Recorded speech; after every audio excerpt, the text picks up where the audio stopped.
The Vengeful Woman. It was a dark and stormy night, and Rachel had been driving for hours on a deserted stretch of highway. She was exhausted and just wanted to get home, but her car had developed a strange noise and she was worried it might break down. As she slowed down to a crawl, she saw a sign for a nearby inn. It was old and run down, but it was the only option she had. She pulled into the gravel parking lot and made her way to the front desk. The innkeeper, a grizzled old man with piercing eyes, gave her a room on the top floor. As she climbed the creaky stairs, she couldn't shake the feeling that something wasn't quite right about this place.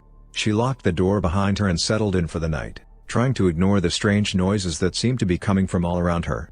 But as she drifted off to sleep, she was awoken by a loud banging on her door.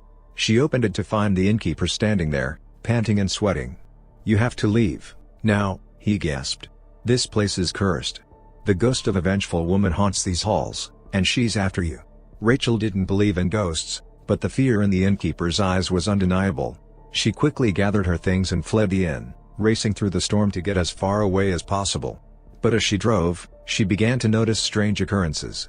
The temperature in her car would suddenly drop, and she would catch glimpses of a ghostly figure in the rearview mirror. She tried to dismiss it as her imagination, but the more she drove, the more intense the paranormal activity became.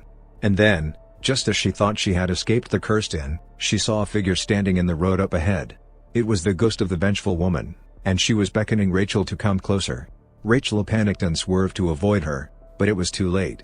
The ghostly figure vanished, and Rachel's car careened off the road and into a ditch. When she came to, she was in a hospital room with no memory of how she had gotten there. The doctors told her she had been in a coma for weeks, and that the inn she had stayed at had burned down in the storm, killing the innkeeper. As the pieces began to fall into place, Rachel realized that the ghost had been trying to warn her, not harm her. And as she lay in the hospital bed, she couldn't shake the feeling that the vengeful woman's spirit was still with her, watching over her as she recovered. Subscribe, like, and comment a story you want us to generate. Click the playlist to see many other stories.